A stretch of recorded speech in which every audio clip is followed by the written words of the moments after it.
Last week, Conservative leader Pierre Poilievre addressed chiefs from across the country at the Assembly of First Nations meeting in Montreal. A big part of his message is that he will axe the carbon tax if elected Prime Minister. Axe the tax means cancelling a carbon tax that is making food and groceries more unaffordable for everyone, but especially for First Nations people.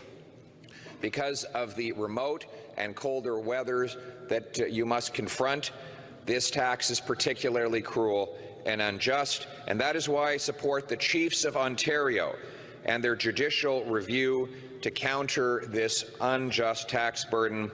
The Chiefs of Ontario filed a court challenge last year against the federal government that the carbon tax isn't fairly applied on First Nations. For example, First Nations people often don't file tax returns, so they're not benefiting from the carbon tax rebate. The chiefs in Assembly voted to support a resolution calling on the federal government to stop this kind of discriminatory treatment.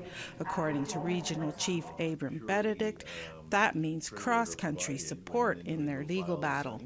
And so we know that a number of our communities, predominantly the ones northern and remote communities, don't file income taxes. And so, and these communities are the ones that are directly impacted the most by having the carbon charge on the fuel that's delivered into their communities. And so, the disadvantage to our members is a huge part of our action against Canada, and they haven't given any consideration to our communities.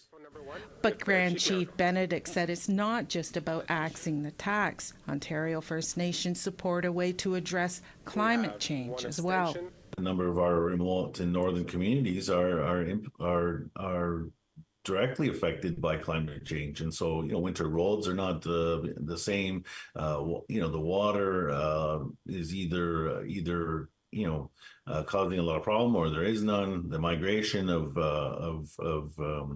moose and caribou and of the like has changed because of climate change. So we're definitely supportive of actions that help combat climate change. Now, we're not supportive of a regime that financially disadvantages our communities. So I want to be clear that we need to address climate change across this country, but it can't be at the expense of First Nations. So the axe the tax, right, is fine, but it doesn't mean that we don't need strategies to address climate change.